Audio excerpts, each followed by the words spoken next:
Good morning. आज ये बहुत ही अच्छा पेपर का एक कटिंग मुझे प्राप्त हुआ, तो मैंने कहा कि इसको पढ़ा जाए, क्योंकि बड़ा ही मोटिवेशनल मुझे लगा। तो बच्चों को मुश्किलों में दृढ़ रहना, प्रयास करना सिखाते हैं, ताकि पढ़ाई के साथ ज़िंदगी में भी सफल हों। तो ये भारत की ये प्राचीन परंपरा रही थी।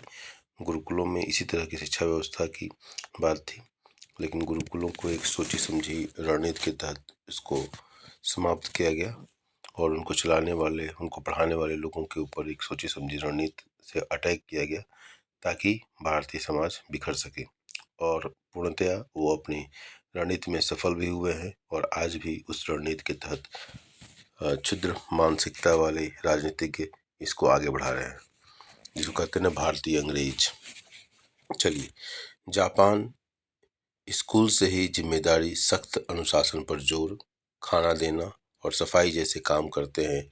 पहली के बच्चे छोटी गलती भी हल्के में नहीं लेते। देखिए ये, और आजकल अगर हमारा मीडिया, आजकल तो कम हो गया है, पहले बीच के दौर में ऐसी स्थिति थी कि मीडिया मतलब विलन की भूमिका में था। तो क्यों, अब आपने कभी इस बात पर ध्यान दिया है कि जापान में लोग एक दूसरे का बहुत आदर क्यों करते हैं? गलती हो तो पूरी ईमानदारी से माफ़ी मांग लेते हैं। ट्रेनें कभी लेट नहीं होती। इस संस्कृति की जड़ें जापान के स्कूल सिस्टम में है। वहाँ छात्रों के शैक्षणिक कौशल के अलावा भावनात्मक बेहतरी पर भी फोकस करते हैं। जापान की शिक्षा बच्चों को अनुशासित, सम्मानपूर्ण व सामाजिक रूप से जिम्मेदार व्यक्ति बनाने पर जोर देती है।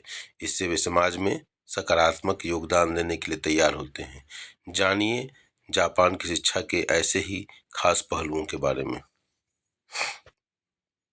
संपूर्ण विकास। जापान में स्कूली शिक्षा 6 वर्ष की उम्र से शुरू होती है। इस उम्र के बच्चों को क्लास साफ करने, एक दूसरे को दोपहर का खाना परोसने की जिम्मेदारी दी जाती है। ऐसी गतिविधियां टीम वर्क और जिम्मेदारी को बढ़ावा देती हैं। स्कूल मिनी सोसाइटी की तरह होते हैं। वहाँ हर किसी की भूमिका होती है। उनसे समुदाय में योगदान करने की अपेक्षा की जाती है। टीम वर्क, नैतिकता और उपलब्धि की भावना सिखाने के लिए शिक्षक पढ़ाई से इतर मूल्यों से जुड़ी शिक्षा देते हैं। अनुशासन व समय की पाबंदी। शिक्षा प्रणाली अनुशासन व समय की पाबंदी पर जोर देती है। यह सार्वजनिक सेवाओं के सुचारू संचालन में स्पष्ट है, जैसे ट्रेन समय पर चलना। इसका एक पक्ष यह है कि किसी काम से समुदाय को शर्मिंदा न होना पड़े, और गलती छोटी है तो भी उसे पूरी गंभीरता से लिया जाता है। आपसी तालमेल से विकास। चुनौतियां दूर करने और लक्ष्य हासिल करने के उद्देश्य से बच्चों को जुड़कर काम करने के लिए प्रोत्साहित।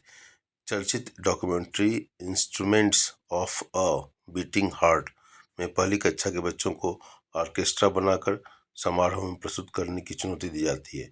जब बच्चे साथ साथ काम करते हैं तो समूह के प्रति जिम्मेदार होने का दबाव व चमत्कार दोनों देखते हैं। दृढ़ता और प्रयास। छात्रों को सर्वश्रेष्ठ देने और मुश्किलों के बावजूद दृढ़ रहना सिखाते हैं। जो छात्र इस दृष्टिकोण को अपनाते हैं वे ज़्यादा लचीले और अनुशासित होते हैं, क्योंकि वे समझते हैं कि कड़ी मेहनत, प्रयास और दृढ़ता ही सफलता की कुंजी है। यह भी ध्यान रखते हैं कि रचनात्मकता और व्यक्तिगत अभिव्यक्ति को दबाया ना जाए। तो इस तरीके से किस प्रकार जापान के स्कूलों में बच्चों को ट्रीट किया जाता है, ये हमको देखने को मिला। और घर में भी जो बच्चे रिस्पॉन्सिबिलिटी को स्वीकार करते हैं, लेते हैं, और वो उनकी पर्सनालिटी अलग होती है। और जो बच्चे रिस्पॉन्सिबिलिटी नहीं लेते हैं, उनकी पर्सनालिटी बिल्कुल बिखर जाती है। वो घर में भी अनुशासित जो बच्चे रहेंगे, वही बच्चे बाहर भी समस्या का कारण बनेंगे। उनको सब समाज में रिस्पेक्ट नहीं मिलेगा। धीरे धीरे वही चीज़ उनकी पर्सनालिटी का कल्ट बन जाएगा, एक डिबेट बन जाएगी, और उनके अंदर डिप्रेशन और इस तरह की जो समस्याएं आती हैं, सेल्फ रिस्पेक्ट की भावना नहीं होती है, तमाम तरह की जो नेगेटिविटी होती है, उसके परिणाम हमेशा घातक होते हैं। तो निश्चित रूप से शिक्षा व्यवस्था में इन मूल्यों को, आजकल की शिक्षा व्यवस्था में देखा जाता है कि टीचरों के ऊपर अनावश्यक अंक को देने का जो बोझ होता है, पास कराने का जो बोझ होता है, उस सिस्टम में बहुत बहुत बदलाव की ज़रूरत है। शिक्षक भी बहुत स्ट्रेस में जीते हैं आज की शिक्षा प्रणाली की वजह से। और जिस तरह का दबाव शिक्षकों के ऊपर है, जिस तरह के कार्यभार उनको दिए जाते हैं, तमाम तरह के कार्य दिए जाते हैं अदर देन टीचिंग। तो बहुत सारे क्लरिकल काम होते हैं, बहुत सारे दूसरे और काम हैं जो शिक्षक को देने होते हैं। सेंसस वगैरह तो मान लीजिए, एसेंशियल ड्यूटी, इलेक्शन ड्यूटी, तमाम तरह की ड्यूटियाँ हैं। मिड डे मील स्कीम क्या नहीं है उसके जिम्मे। तो इस तरीके से शिक्षक को निश्चित रूप से बच्चों पर ही फोकस करने की ज़रूरत है, और उसको समय इतना मिले कि वो इस बात को फोकस कर सके जिससे समाज का और देश का भला हो।